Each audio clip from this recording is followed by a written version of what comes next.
नेता प्रतिपक्ष टीकाराम जूली भी यहाँ पर आए और जो परिजन है उनकी जो संवेदना है वो यहाँ पर जो है वो जानी। तो कुल मिलाकर कहा जा सकता है कि इस हादसे के बाद में अब जो सरकार और प्रशासन जो है वो भले ही गंभीर नजर आ रही है, लेकिन सबसे बड़ा ये जो सवाल है कि आखिर इन मौत की जो जिम्मेदार कौन है। क्या जो दोषी जो यहाँ पर जो कर्मचारी हैं, चाहे वो नर्सिंग स्टाफ हो या फिर कहा जा सकता है कि जो सुरक्षा गार्ड है वो यहाँ पर हो, तो उनके अगेंस्ट क्या कुछ एक्शन लिया जा रहा है। हालांकि जो एफएसएल की जो टीम है उन्होंने जो है यहाँ से कई जो तथ्य हैं वो यहाँ से जुटाए हैं, लेकिन कहा जा सकता है कि जांच जो पूरी होने के बाद में ही कुछ कहा जा सकता है। अभी आप तस्वीरें यहाँ पर देख सकते हैं कि यहाँ पर जो लोगों की यहाँ पर जो भीड़ है वो यहाँ पर जो है वो जमा यहाँ पर है। लोग बड़े आक्रोश में हैं। यहाँ पर तस्वीरें आप देख सकते हैं, कुछ परिजन यहाँ पर जो हैं वो धरने के ऊपर भी यहाँ पर बैठे हुए हैं। परिजनों का ये आरोप है कि यहाँ पर समय रहते हुए जो है वो यहाँ पर ध्यान नहीं दिया गया, जिस वजह से ये जो पूरा हादसा हुआ। हादसे का जिम्मेदार ये जो परिजन हैं, जो हॉस्पिटल प्रशासन है, उन्हें यहाँ पर मान रहे हैं। देखिए, घायल अलग से कोई नहीं हुआ है, आग से किसी की डेथ नहीं हुई है। आईसीयू में आग लगी थी, आग पे कर लिया था, लेकिन धुआं काफी था, उसके कारण पेशेंट्स को अपन ने शिफ्ट किया था। इसमें अलग से किसी कोई दुर्घटना या पेशेंट घायल हुआ ऐसा नहीं है। 6 जो मौत हुई है ये तो आग लगने के कारण ही हुई? नहीं, आग के कारण नहीं हुए, सीरियस पेशेंट थे, इनको शिफ्ट किया गया।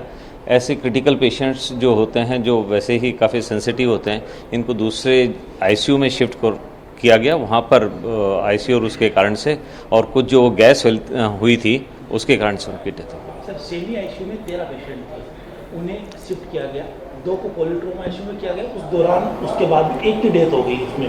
देखिए, जिस आईसीयू में आग लगी थी, न्यूरोसर्जरी आईसीयू 1, उसमें टोटल 11 पेशेंट थे, उसमें से 6 पेशेंट की डेथ हो गई थी।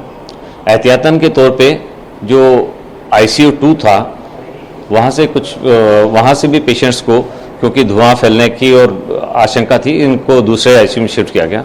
दूसरे वार्ड में जो सिक पेशेंट थे उसमें से एक पेशेंट की डेथ हुई है, लेकिन वो इसका कारण नहीं ना? वो इसके कारण से नहीं। सर, बात करें तो जिस तरह से दूसरे आईसीयू से पेशेंटों को शिफ्ट किया गया, उनमें से 11 पेशेंटों को जनरल वार्ड में शिफ्ट किया गया, जहां उनके पास ना तो किसी तरह की ऑक्सीजन सप्लाई हो रही, ना उनको उस तरह का ट्रीटमेंट मिल पा रहा जिस तरह से आईसीयू में मिल पाता है। नहीं, देखिए, अपने सभी वार्ड पे ऑक्सीजन उपलब्ध रहती है, और जहां शिफ्ट किया गया वहां तुरंत से उसको आईसीयू में कन्वर्ट कर दिया, क्योंकि ऑक्सीजन की सप्लाई हर जगह रहती है। वहां पर अपन ने आईसीयू वेंटिलेटर्स प्रोवाइड करके और इमीडिएटली उसको आईसीयू में कन्वर्ट कर दिया।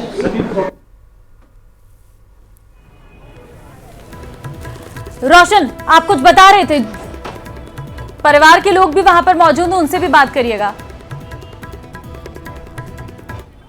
जी देखिए, परिवार के जो लोग हैं वो काफ़ी, कहा जा सकता है कि खौफ के अंदर है, कुछ कहने के लिए तैयार नहीं है। सुबह से देर रात्रि जब ये घटना हुई है उसके बाद में परिजनों में आक्रोश था। परिजन अभी भी यहाँ पर बैठे हुए हैं। जो डेड बॉडी है उसको लेकर जो तमाम जो प्रक्रिया होती है, चाहे पोस्टमार्टम की प्रक्रिया हो, पंचनामे की प्रक्रिया हो, अभी वो यहाँ पर जो है वो की जा रही है। हालांकि कुछ जो परिजन हैं वो यहाँ से जो है वो डेड बॉडी जो है वो ले जा चुके हैं, लेकिन सबसे बड़ी ये जो बात है कि इस हादसे को लेकर कई जो सवाल है वो खड़े होते हैं, चाहे फायर फाइटिंग इक्विपमेंट्स को की जो है उसको लेकर हो, या फिर कहा जा सकता है कि यहाँ पर जो हॉस्पिटल जो प्रशासन है उनकी लापरवाही हो। हालांकि इन्वेस्टिगेशन का पार्ट है, राज्य सरकार ने इस पूरे हादसों को लेकर जो उच्च स्तरीय जो जांच कमेटी है उसका गठन कर दिया गया है, लेकिन लोग जो हैं वो अभी भी, कहा जा सकता है कि लोगों के अंदर जो काफ़ी जो गुस्सा है, कहा जा सकता है कि लोगों में जो आक्रोश है वो यहाँ पर देखा जा सकता है। चिकित्सा शिक्षा विभाग के जो आयुक्त है इकबाल खान, उनके नेतृत्व के अंदर जो है वो कमेटी का जो गठन किया गया है। अतिरिक्त निदेशक जो हॉस्पिटल है राजमेश जो है मुकेश मीणा, उन्हें सदस्य के तौर के ऊपर यहाँ पर जो है वो नियुक्त किया गया है। हालांकि इस जो कमेटी के जो सदस्य हैं वो भी यहाँ पर जो पहुँच चुके हैं। एफएसएल की जो टीम है उन्होंने जो यहाँ पर जो कहा जा सकता है कि जो साक्ष्य हैं वो यहाँ पर जुटाएं। तो कुल मिलाकर कहा जा सकता है कि यहाँ पर जो इस हादसे के बाद में सरकार जो है वो एक्शन मोड के अंदर जो है वो नज़र यहाँ पर आ रही है। मुख्यमंत्री भजनलाल शर्मा देर रात्रि यहाँ पर पहुँचे, उसके बाद में मुख्यमंत्री भजनलाल शर्मा ने अपना जो दिल्ली दौरा था आज का वो भी कैंसिल कर दिया है।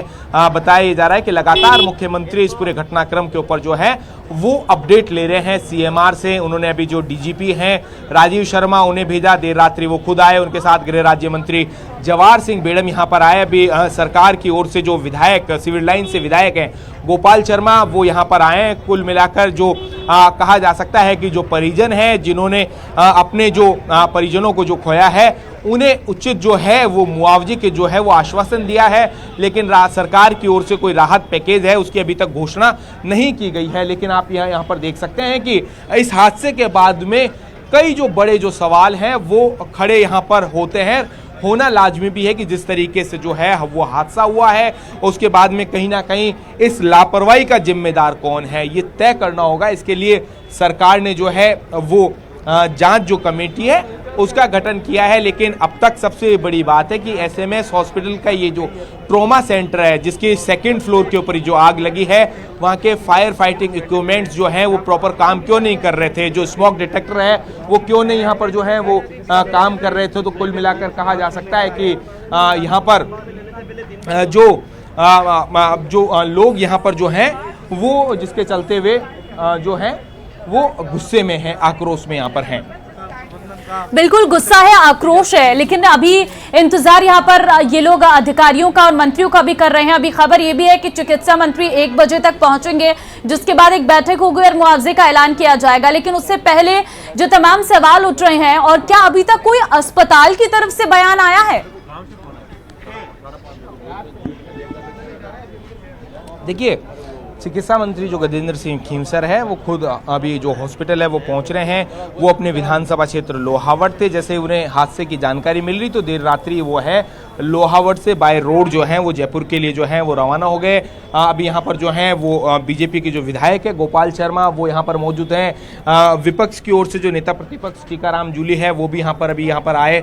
तो कुल मिलाकर कहा जा सकता है कि सरकार प्रशासन से लेकर अब जो है इस हादसे के बाद में सब एक्शन में नजर आ रहे हैं। लेकिन सबसे जो बड़ी बात है कि इस हादसे का जिम्मेदार कौन है, आखिर किस स्तर के ऊपर जो है वो लापरवाही हुई है, ये तय जो करना होगा। जिस तरीके से बताया जा रहा है कि जब यहाँ पर जब आग की लपटें उठी तो परिजन ये कहते हुए नजर आए, यहाँ पर जो मेडिकल स्टाफ था कि हॉस्पिटल के जो कहा जा सकता है कि आईसीयू है उसके अंदर आग की जो लपटें हैं वो उठ रही है। लेकिन जिस तरीके से हॉस्पिटल प्रशासन ने अनदेखी की, ऐसा जो कहा जा सकता है कि जो पीड़ित जो यहाँ पर जो परिजन हैं उनका ये जो है वो कहना ये यहाँ पर वो है। तो उसके बाद में कुल मिलाकर कहा जा सकता है कि इस जो हादसे के बाद में जो प्रशासन ने जिस तरीके से कहा जा सकता है कि प्रशासनिक स्तर के ऊपर, ठीक है, मैं लौटूंगी आपके पास, आप बने रहिए हमारे साथ। तो हादसा टल सकता था। तो मैं आंकड़ा जो है वो भी 6 से 8 बताया जा रहा है। अभी 8 है, मैं समझता हूँ 8 से भी ज्यादा बढ़ सकता है अभी, क्योंकि ये लोग छुपा रहे हैं, ये भी बता ही नहीं रहे जो बाकी के 3 पेशेंट थे वो कहाँ हैं। वो अभी मैंने 2-3 और लोगों से बात की है तो उन्होंने कहा है कि हम इसको बांगड़ में शिफ्ट किया है साहब, और एक व्यक्ति कह रहा था कि एसएमएस में शिफ्ट किया है, तो उस चीज को हम देखें।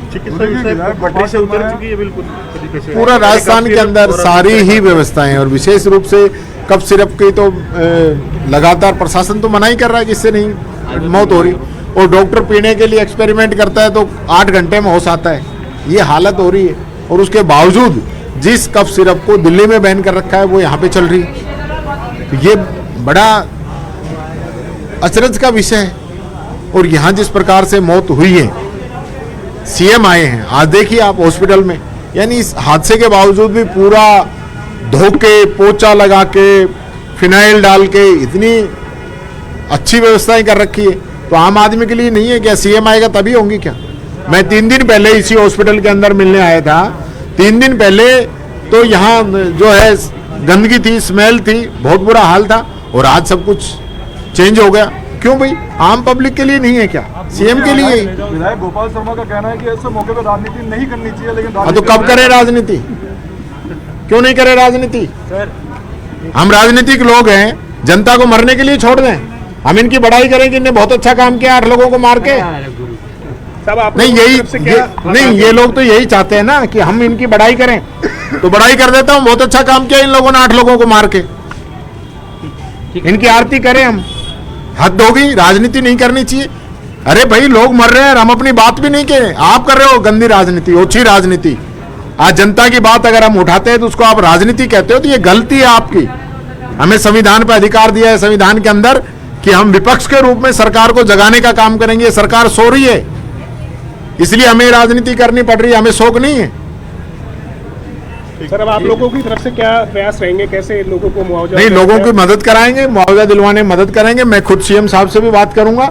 चिकित्सा मंत्री का इस्तीफा होना चाहिए, जो बड़े अधिकारी इसके अंदर शामिल हैं, जिसकी नेग्लिजेंसी है, उन पे एक्शन होना चाहिए।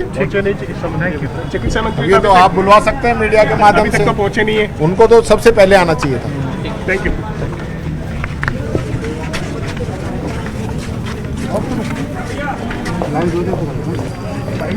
तो सुना आपने, विपक्ष भी लगातार इस पूरे मामले पर अब बयान देता हुआ नजर आ रहा है। फिलहाल हम लौटेंगे इसी खबर पर, लेकिन वक्त एक छोटे से ब्रेक का है।